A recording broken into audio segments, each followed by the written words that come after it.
Hi friends.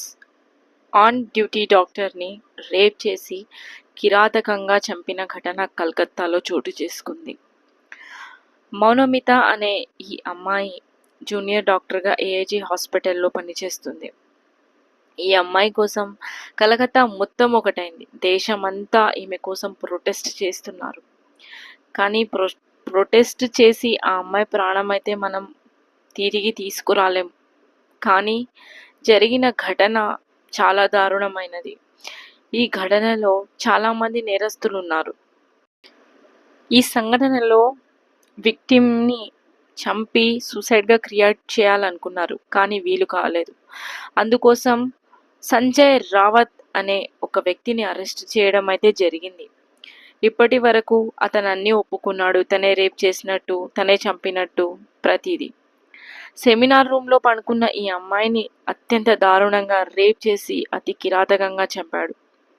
150 కత్తిపోట్లు ఈ అమ్మాయికి పొడిచాడని ఆయనే స్వయంగా చెప్తున్నాడు.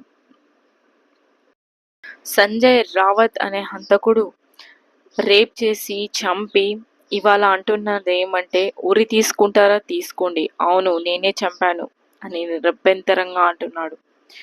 అలా తయారైంది మన వ్యవస్థ.